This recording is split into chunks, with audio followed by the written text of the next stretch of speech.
Bueno, alumnos, seguimos con farmacología del páncreas endocrino. Va a haber una parte en que hable rápido, es simplemente porque es una clase, una parte de repaso y quisiera hacer más hincapié en los agentes farmacológicos. No podemos dejar de referirnos a la homeostasis de la energía.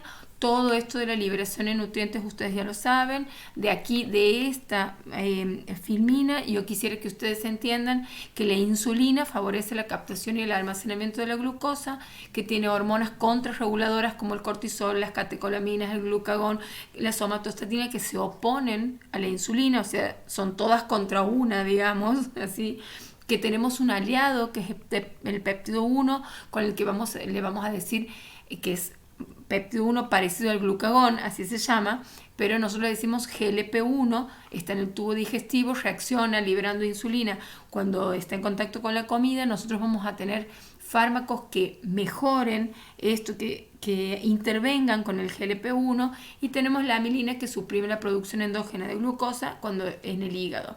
Todos estos procesos, estos puntos que pertenecen a la homeostasis de la energía, las tenemos que tener en cuenta porque con ello vamos a utilizar, conociendo ello, vamos a utilizar farmacología que nos ayude a intervenir en el metabolismo. Por ejemplo, tenemos en el vaciamiento gástrico, tenemos los análogos del GLP-1 y de la amilina, los inhibidores de la glucosidasa para que no se reabsorba tanta glucosa al tubo, a la circulación. Aquí vamos a tener la insulina exógena, que es la que nos controla el metabolismo cuando esta absorción es excesiva.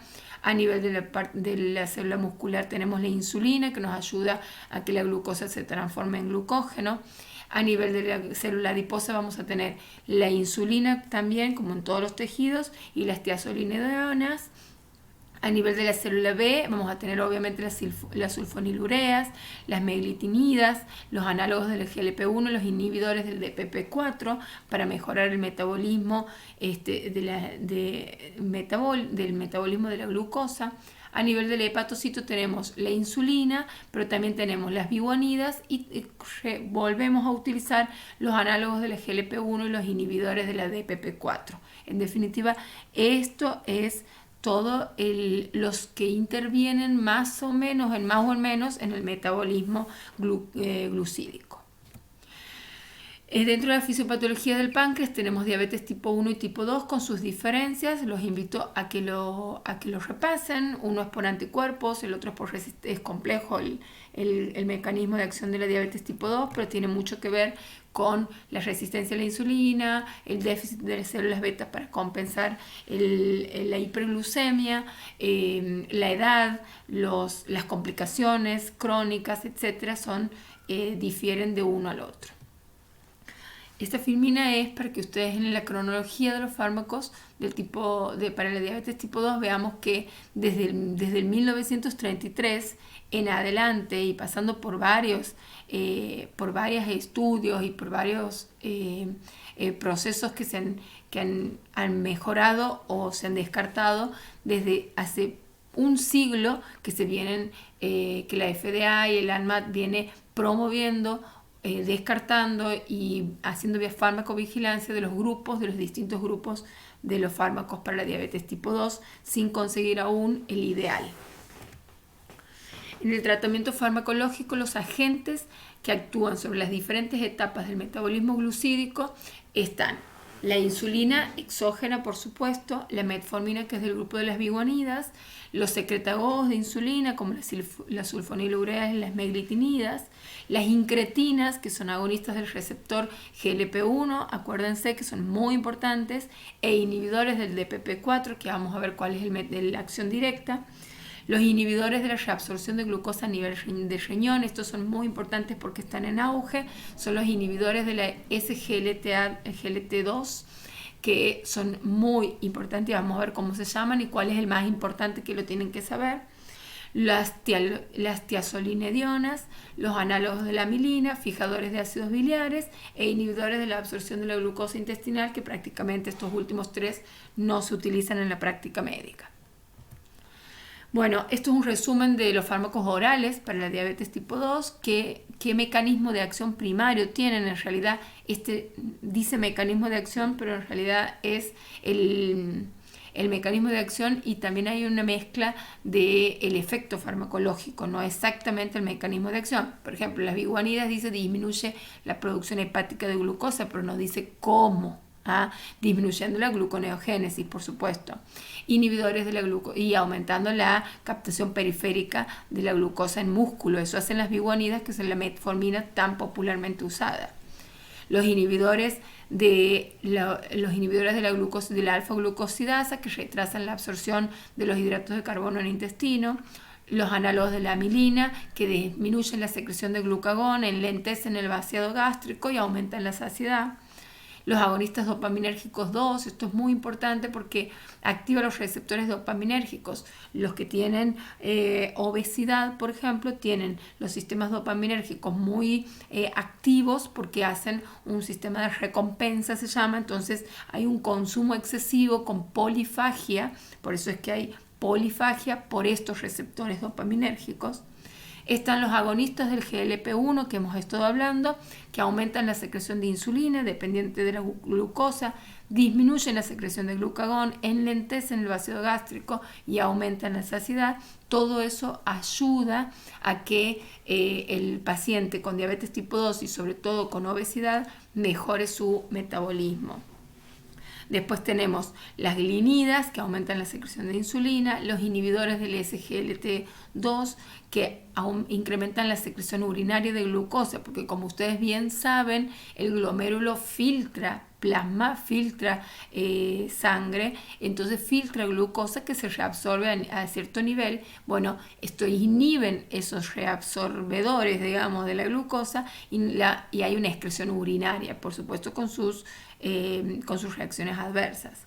Los inhibidores de PP4, que aumentan la secreción de insulina, disminuyen la secreción de glucagón, las sulfonilureas, que incrementan la secreción de insulina a través de su receptor SUR, y las tiazolinedionas, que incrementan la absorción de glucosa en el músculo y grasa, disminuyendo así la producción hepática de glucosa. Bueno, vamos a hablar de la sustitución de insulina. Esto es un tema complejo, seguramente lo van a ver en más detalle en la materia de nutrición. Yo no quiero decir nada que se contraponga a lo que les dan en la materia de nutrición, pero básicamente voy a dar generalidades porque es de aprendizaje en la práctica.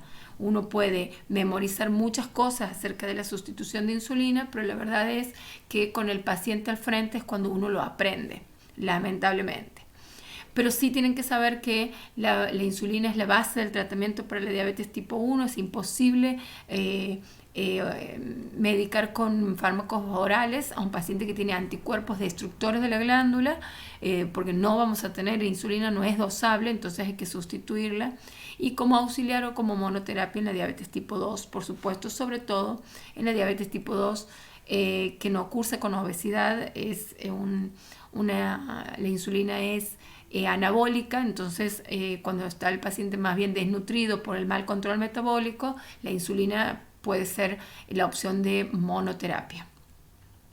Para calcular dosis en unidades internacionales puede medirse 0,2 a 0,3 kilogramos día y dividirla según la insulina a utilizar. ¿Qué es todo esto? Si uno tiene un paciente, por ejemplo, que pesa 70 kilos, multiplica esos 70 kilos por 0,2 y le da 14 unidades. 14 unidades al día, si bien es algo muy poco, pero bueno, por lo general usan más, uno tiene ya más o menos la dosis basal que requiere para poder iniciar la insulinización. Esos 14 lo dividiríamos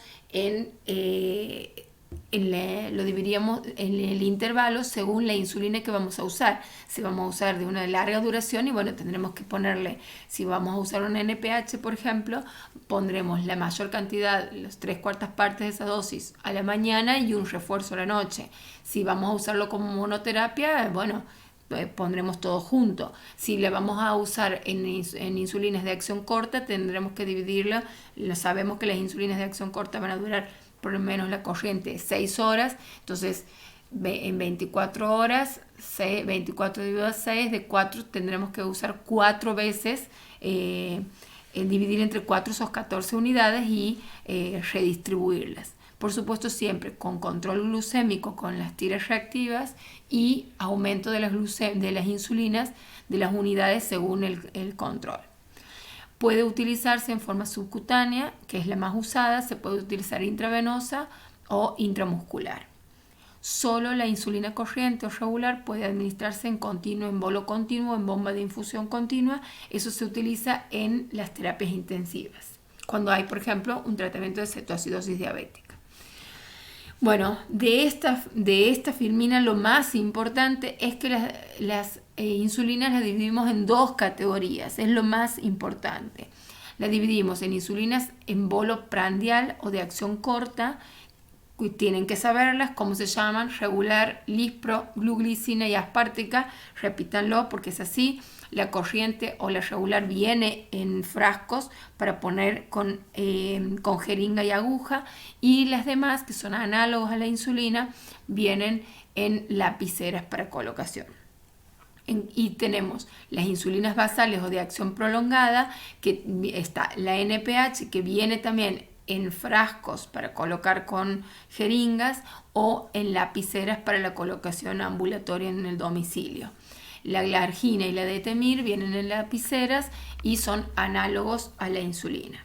¿Qué son análogos? Es esto: si nosotros tenemos una molécula de insulina, cambiando ciertas terminaciones o zonas intermedias, nosotros vamos a lograr que la insulina sea de corta duración o que sea de larga duración. Aquí están. Estas son este es el tipo de insulina. Estas 4 son las de rápida y estas últimas 3 son las de vida media larga. Tenemos que conocer cuándo empiezan, porque nosotros no podemos corregir con una glargina si sabemos que a las 2 o 4 horas recién está provocando el inicio. Por lo cual nosotros vamos a, por ejemplo, definir que la glargina o la detemir, que a las 4 horas empiezan a hacer el efecto y a las 2 y el efecto máximo no tienen, sino que adquieren una meseta y duran 24 horas o 23 horas, nosotros elegiríamos estas insulinas para ponerlas de noche y tener todo el día una insulinemia basal que nos proteja, y corregiríamos con estas de acción corta las transgresiones alimenticias. Entonces nosotros tenemos estas que son basales, o la NPH, que también es basal y se utiliza en el embarazo para poder darle una dosis fija al paciente para que todo el día tenga una meseta de insulina.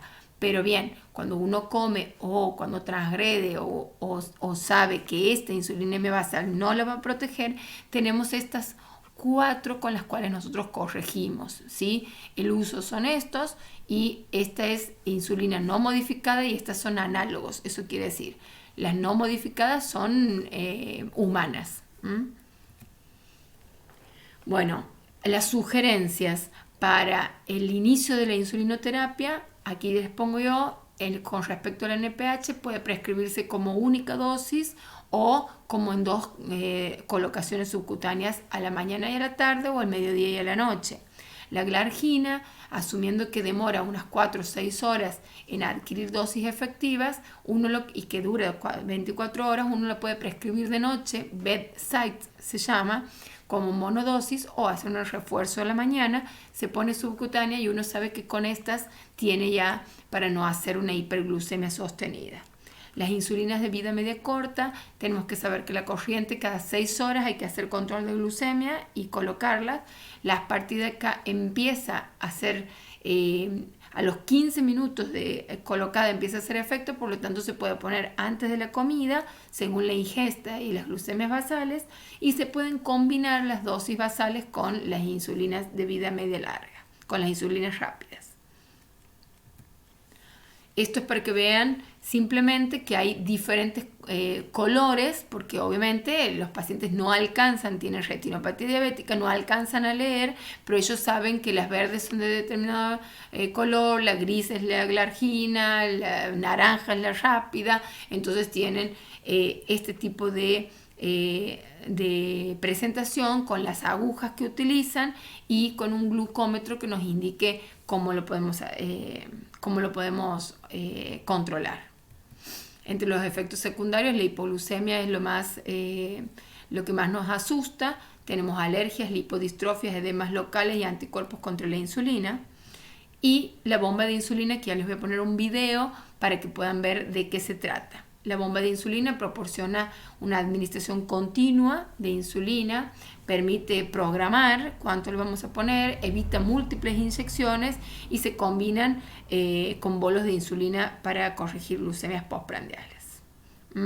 Estos son los factores que afectan la absorción de la insulina, como el sitio de inyección, el tipo de insulina, el flujo sanguíneo subcutáneo, el tabaquismo, la actividad muscular regional, el volumen de concentración de la insulina y la profundidad de la inyección.